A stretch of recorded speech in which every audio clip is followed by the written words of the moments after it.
Yeah, for the last few seasons, Kansas City has always been one of the top teams in the league. They've got great players, great attacking players. We're not entirely sure what the status is with Beasler. I know they said he may not play, but he's also a huge part of what they're trying to do over there in Kansas City. But with that being said, you can only game plan so much. You want to be aware of those guys. You want to pay their, you want to understand their tendencies and give them respect. But at the end of the day, what's going to allow us to be successful is if we can play the way that we want to play. And over the last 4 games, there have been moments when we've been able to do that, and it's gone well. But we've also shot ourselves in the foot with some mistakes. So as long as we continue to grow and continue to improve, and we're able to do those things, I feel like this could be a great game for us and a step in the right direction. Seems like every week we're talking about the makeshift backline, and it keeps on changing based on injuries and suspensions and all that. What do you need to do to kind of limit their chances with this defense that's still coming together as we speak? Yeah, that seems to be a running theme this season. But with that being said, we're very confident in our personnel, regardless if it's Carl, Chris, whoever's available, even Zach or Justin. We're confident that whoever's in there is going to be able to not only execute but do it well. And the way that we draw out our preseason, the way that we do classroom, it allows guys to know what exactly they're supposed to be doing and where they're supposed to be. So that instills confidence, not only among those guys but teammates, knowing that they're going to be able to be where they're supposed to be and make the right play. What's the key to getting back that dominant home form that we've seen since the Red Bull Arena really opened? It's been kind of the same thing every year, but it's been a bit of a slow start. How do you guys get back on track? Well, hopefully with the next game, regardless who the opponent is. It has been a slow start to the season as opposed to last, but remember last year we came out flying, and then there was a bit of there was a stretch of games where we weren't getting results, and maybe it's flip-flop this time. But we want to understand that this is a process. It's not necessarily just about results in the beginning. The first half of the season, it's about getting the rust off, finding out which formation works best, building confidence, getting a rhythm, and then you hope in the second half, while all these pieces fall together and fall into place, you're able to go on a run. So with that being said, we're not necessarily saying, okay, next game, and delay this as long as possible. There's always going to be a sense of urgency, but there is more attention and priority on the process as opposed to the results.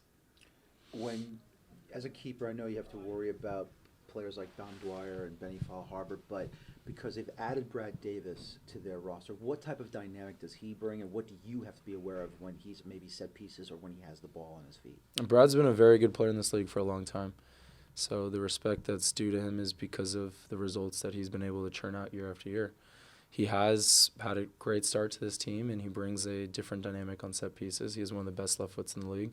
So that's one of the things that we game plan for. I'll be very aware of. But at the end of the day, with all that information, with all that being said, it's about making plays. And so we're hoping that we don't want to give them too many opportunities where they can make those plays, but then defensively we have to make plays as well. Obviously, your main role as a goalkeeper is obviously keep the ball out of the net, but when you look at a player maybe like Chris Duval, not a natural center back. If it were that simple, Eric. If it was only about just keeping the ball out of the net. But yes, it's one of them. But in terms of organizing the back line, is that job maybe more difficult when you have someone? I mean, I know Chris has experience, but maybe not in the center of the defense. Do you have to key in more on that to try to keep this group together? There's a certain bit of truth in the fact that he hasn't had a lot of experience at center back. But myself included, this entire organization believes that Chris is going to be able to play well wherever he's at. He's done well at center back or right back for us, and even last game there were some rusty moments. But once the game got flowing and he was able to get some sweat going, I felt like he did well and established himself.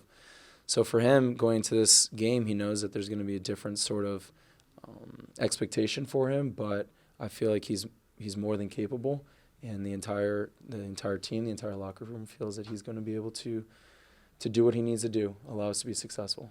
If I could just add on to Chris, obviously, the type of tackle he suffered last year against the Cosmos in the Open Cup, obviously it was terrible to see that happen. How impressed are you with the medical technology that, I mean, I personally felt he might not have started, to run and everything towards the end of last year and beginning of this year. How impressive is it that he's back to almost, I guess, at 100%? I'm sorry.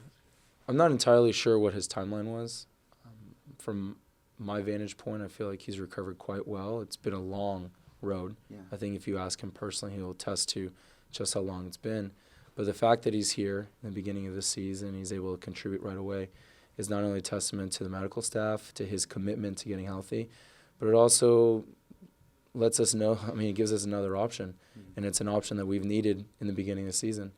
So with all that being said in the past, we know that Chris is more than capable, and we're hoping that the confidence he brought in the last game will continue to build so that he's even more confident the next game, and with each passing game, he will be back into the form that he was when he scored that great goal for us against NYCFC.